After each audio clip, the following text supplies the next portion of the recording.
When it comes to, and of course the bad news is that the endings are different, okay? For AR verbs, you just drop the AR, and all of these, I like to call them the abas, okay? Aba, abas, aba, abamos, abais, aban, all right?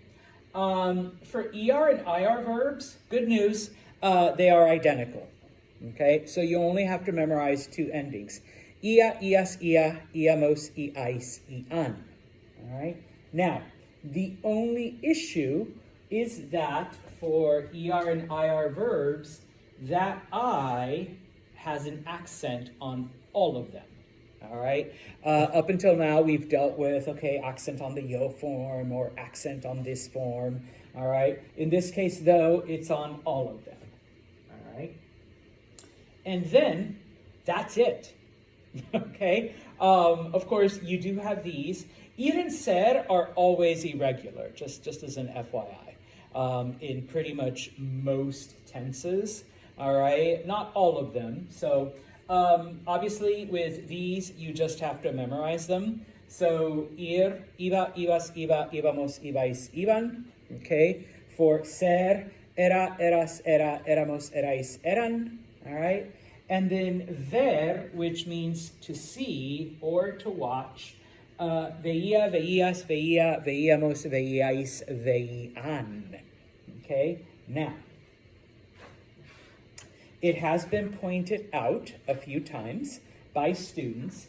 Mr. Santos, I thought that when there were three vowels in a row and then the middle vowel was an I, that the I is supposed to change to Y.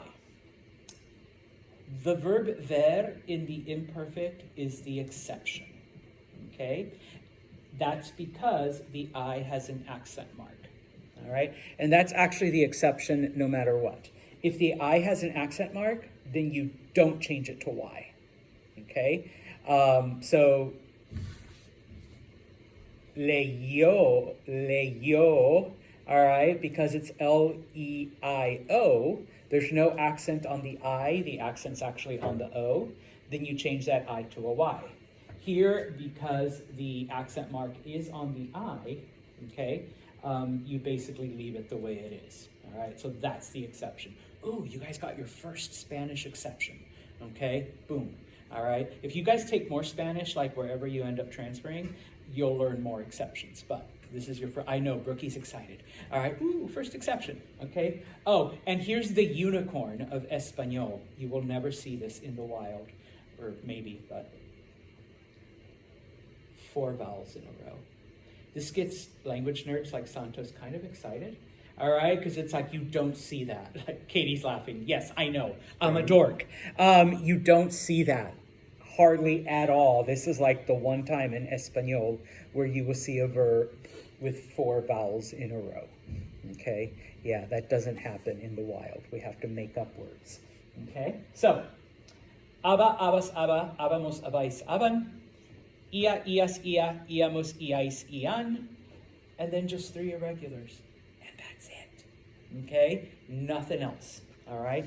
Now, the issue is that the preterite is used to talk about completed events. Imperfect is used for everything else in the past, okay? But the 3 main things for now, since we're only introducing it, if you were to take intermediate Spanish, if I actually taught it, then we would get into more. Numero uno, we use it to talk about ongoing events in the past. What does this mean?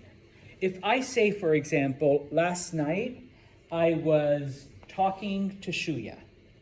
I was talking to him last night.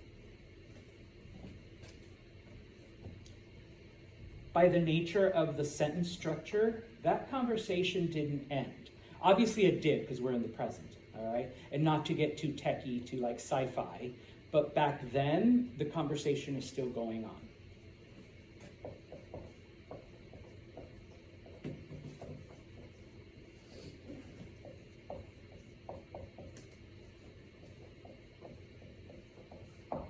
Yo hablaba con Shuya anoche. I was talking to him last night. Okay? Número dos.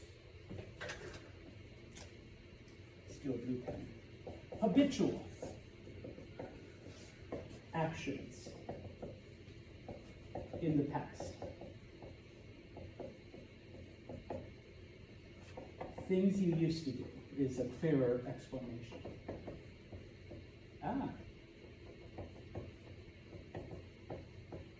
Things you used to do. Okay? Every summer, I visited my grandma, like when I was a little kid. All right? If you're going to say that in Español, you would say, yo visitaba a mi abuela todos los veranos. Because it was a habitual action, all right, we use the imperfect. Now, in English, we actually use the preterite, like what little preterite we have in English. I visited, all right? But it would be a more correct translation to say I used to visit grandma, okay? Now, I know I've done two AR verbs, so let me go with yo comía pizza todos los días. Okay? I used to eat pizza every day. That's how Santos got fat, all right? So when I was younger, I used to eat pizza all the time. Yo comía pizza todos los días, okay? The third thing, and this one kind of like expands into almost everything. Anytime you're giving, let me back up. Anytime you are telling a story and you want to give the details, all right? What do I mean by that? Time, age, weather, okay? Eran las 8 de la noche. It was 8 p.m., okay? Yo tenía 15 años. I was 15 years old. Okay? And this is a good example because normally tener is irregular in the present tense, or it's a stem changer in the present tense and a go verb, and in the preterite tense it's irregular, but guess what? You just drop the ER and add IA. Yo tenía 15 años. If you want to talk about yesterday, how it was sunny, to be sunny is hacer sol.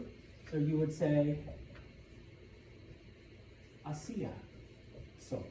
It was sunny. Okay? And even like the verb to rain is llover, but it's a stem changer. So if you want to say it's raining right now, it's llueve. The O becomes UE. Well,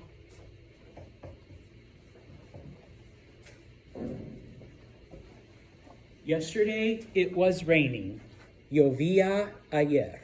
All right, so you don't even do the stem change at all. All right. There's a couple other things that are considered details, but for now, these are the only three that, I will give you. Okay? If you want more, feel free to ask or take intermediate Spanish at your next institution. Okay? So,